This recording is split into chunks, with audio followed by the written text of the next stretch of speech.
जय हिंद दोस्तों। ऑनलाइन ज्ञान सेवाएं में आपका स्वागत है। जैसा कि आप जानते हैं, हम जब भी आते हैं नई इन्फॉर्मेशन के साथ आते हैं। दोस्तों, आज की वीडियो में हम बात करने वाले हैं, आप अपना जो आधार कार्ड में एड्रेस है वो घर बैठे किस तरह से चेंज कर सकते हैं। उसके लिए आप इसकी ऑफिशियल वेबसाइट uid.government.in इस पर आप आ सकते हैं। इस पर आने के बाद सबसे पहले यहाँ पर डाउनलोड वाला जो ऑप्शन आ रहा है इस पर हम क्लिक करेंगे। इस पर क्लिक करने के बाद यहाँ पर जो माई आधार वाला जो ऑप्शन आ रहा है, इस माई आधार वाले ऑप्शन पर हम क्लिक करेंगे। जैसे यहाँ पर इस पर हम क्लिक करते हैं तो इसके बाद यहाँ पर इसकी जो एक और नई टैब है वो यहाँ पर ओपन हो जाती है, जैसा कि हम आपको आगे दिखाने वाले हैं। जैसे ही यहाँ पर माई आधार वाले ऑप्शन पर क्लिक करते हैं तो इसके बाद हमें यहाँ पर अपना जो आधार कार्ड के थ्रू यहाँ पर लॉगिन हो जाना है। तो यहाँ पर जो लॉगिन वाला सेक्शन आ रहा है उस पर हम क्लिक करेंगे। तो यहाँ पर लॉगिन करने के बाद यहाँ पर हमें अपना यहाँ पर आधार नंबर को फिल करना होता है। जैसा कि आप यहाँ पर आप देख सकते हैं, हमने अपना यहाँ पर आधार नंबर यहाँ पर फिल कर लिया है। और उसके बाद यहाँ पर जो भी कैप्चर आ रहा है इस कैप्चर को हम फिल करेंगे। अगर कैप्चर कैपिटल में है तो कैपिटल को फिल करेंगे, अगर स्मॉल में है तो स्मॉल को फिल करेंगे। और लॉगिन टू ओटीपी वाले ऑप्शन पर क्लिक करेंगे। जैसे यहाँ पर ओटीपी वाले ऑप्शन पर क्लिक करते हैं तो आपके आधार कार्ड में जो भी रजिस्टर्ड मोबाइल पर ओटीपी जाता है, यानी कि इसमें जो भी नंबर लिंक है आपके आधार में उस पर एक ओटीपी जाएगा। तो उस ओटीपी को हम यहाँ पर फिल कर लेते हैं। जैसे हमारे पास यहाँ पर ओटीपी आ जाता है तो हम इस ओटीपी को यहाँ पर फिल कर लेते हैं और उसके बाद यहाँ पर लॉगिन वाले सेक्शन पर क्लिक करेंगे। जैसे यहाँ पर हम लॉगिन वाले सेक्शन पर क्लिक करते हैं तो हम यहाँ पर इस पोर्टल के अंदर यहाँ पर लॉगिन हो चुके हैं। जैसे कि आप यहाँ पर देख सकते हैं, ये हमारे कस्टमर का यहाँ पर आधार आ रहा है। इसका बैक और फ्लिप यहाँ पर हमने फ्लिप के माध्यम से यहाँ पर चेक कर लिया कि यहाँ पर हाँ इसका ही आधार कार्ड है जिस कैंडिडेट का हमने लॉगिन किया है। और उसके बाद यहाँ पर दो ऑप्शन आ रहे हैं यहाँ पर एड्रेस चेंज करने के लिए। सबसे पहले यहाँ पर आ रहा है एड्रेस अपडेट वाला ऑप्शन आ रहा है, इस पर हम क्लिक करेंगे। आप यहाँ पर देख सकते हैं, जैसे ही यहाँ पर और इस वाले ऑप्शन पर आप क्लिक करते हैं तो उसके बाद यहाँ पर हमें अपना यहाँ पर एड्रेस फिल करने के लिए ऑप्शन आ जाता है। अब यहाँ पर सबसे पहले हम यहाँ पर फादर नेम को सिलेक्ट करेंगे। फादर नेम को करने के बाद यहाँ पर उसके बाद आपका अगर हाउस है, आपका बिल्डिंग नंबर है तो आप उसको सिलेक्ट कर लें। अगर नहीं है तो उसके बाद यहाँ पर हम आगे की प्रक्रिया आपको दिखाने वाले हैं। हमारे पास यहाँ पर हमने अपना एक गांव का एड्रेस डालना चाहते हैं तो यहाँ पर गांव का एड्रेस डाला। जैसे हमने यहाँ पर अपना गांव का एड्रेस भर रहे हैं, आपका जो भी एड्रेस है उसको आप भर लें।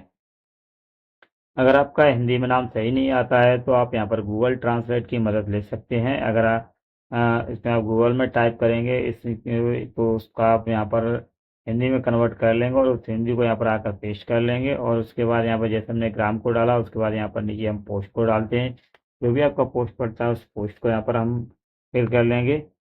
उसके बाद यहाँ पर लैंडमार्क में हम यहाँ पर अगर आपका लैंडमार्क कुछ भी पड़ता है तो आप लैंडमार्क को डाल दें, अगर नहीं पड़ता है तो उसको को ब्लैंक छोड़ दें। और उसके बाद यहाँ पर हमें यहाँ पर पिन कोड डालने के लिए आ रहा है, आपका जो भी एरिया का पिन कोड है उस पिन कोड को फिल कर लें। जैसे आप एरिया के पिन कोड को फिल कर लेते हैं तो आपका ऑटोमेटिक यहाँ पर आपका राज्य, जिला सभी का नाम ऑटोमेटिक आ जाता है। दोस्तों, जैसे ही आपका यहाँ पर सब कुछ आप फिल कर लेते हैं, आपका जो भी यहाँ पर आपका तहसील है, जिला है, उसको सिलेक्ट करने के बाद आप किस डॉक्यूमेंट को यहाँ पर अपलोड कर रहे हो उस डॉक्यूमेंट को यहाँ पर सिलेक्ट कर लें। उसके बाद यहाँ पर इस डॉक्यूमेंट को यहाँ पर आपने जो भी गैलरी में अपना रखा है उसको यहाँ पर सिलेक्ट कर लें और यहाँ पर ओपन वाले ऑप्शन पर क्लिक करें। जैसे ही यहाँ पर ओपन वाले ऑप्शन पर क्लिक करते हैं तो ये डॉक्यूमेंट है यहाँ पर अपलोड हो जाता है। कम से कम 50% में यहाँ पर अपलोड होना चाहिए। एक बार हम दोबारा से इसको यहाँ पर अपलोड कर लेते हैं और यहाँ पर आप एक बार देख सकते हैं, हमने यहाँ पर दोबारा से डॉक्यूमेंट को फिर से अपलोड किया है और ये हमारा डॉक्यूमेंट है यहाँ पर अपलोड हो चुका है। जैसे कि आप यहाँ पर देख सकते हैं, एक बार हम इसको चेकआउट कर लेते हैं और प्रोसीड वाले ऑप्शन पर क्लिक करेंगे। जैसे यहाँ पर प्रोसीड वाले ऑप्शन पर क्लिक करते हैं तो आगे हमारा ये प्रीव्यू दिखाएगा कि यानी कि आपने जो भी यहाँ पर एड्रेस फिल किया है वो क्या है और क्या रहने वाला है। तो आगे की प्रक्रिया आपको हम दिखाने वाले हैं।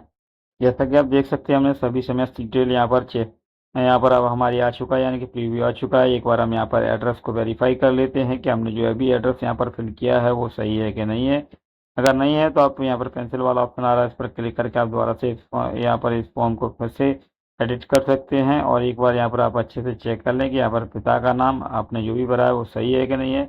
उसके बाद यहाँ पर जो भी आपने एड्रेस फिल किया है वो सही है कि नहीं है। और एक बार यहाँ पर जो हिंदी में आपने में फिल किया है नाम को वो भी अच्छे से भर लें, चेक कर लें। और उसके बाद यहाँ पर आपका जो भी गांव का नाम है वो भी अच्छे से चेक कर लें। अगर आप यहाँ पर सभी चीज़ सही है तो यहाँ पर जो टिक आ रहा है इस ऑप्शन पे आप क्लिक करके आप पेमेंट को कर सकते हैं। पेमेंट को करने के बाद इसकी जो 50 रुपये की जो रसीद है वो आपके पास निकल आएगी और इस रसीद को आप भली बात अच्छे से संभाल कर रख लें। और इसको संभाल कर रखने का मतलब ये है कि जब भी आप इसको आधार कार्ड को चेक करेंगे कि आपका डॉक्यूमेंट अपडेट हुआ है कि नहीं हुआ है, तो आप इसी स्लिप के माध्यम से यहाँ पर चेक कर सकते हैं। अगर इसमें अपडेट होने में कम से कम 7 से 8 दिन का समय लगता है। तो दोस्तों इस तरह से आप घर बैठे अपना जो एड्रेस है वो चेक कर सकते हैं, यहाँ पर चेंज कर सकते हैं। फिर भी आपको कुछ भी समझ में नहीं आया है एड्रेस चेंज करने के लिए, तो आप हमें कमेंट के माध्यम से बता सकते हैं। हम आपकी कमेंट का जवाब देने की पूरी कोशिश करेंगे। तो दोस्तों ऐसे ही इंफॉर्मेटिव वीडियो के लिए आप हमारे चैनल को लाइक शेयर सब्सक्राइब कर बेल आइकन को दबा दें, जिससे हम जो कोई भी नई वीडियो अपडेट करें वो सबसे पहले आप पर पहुंच सके। जय हिंद, जय भारत।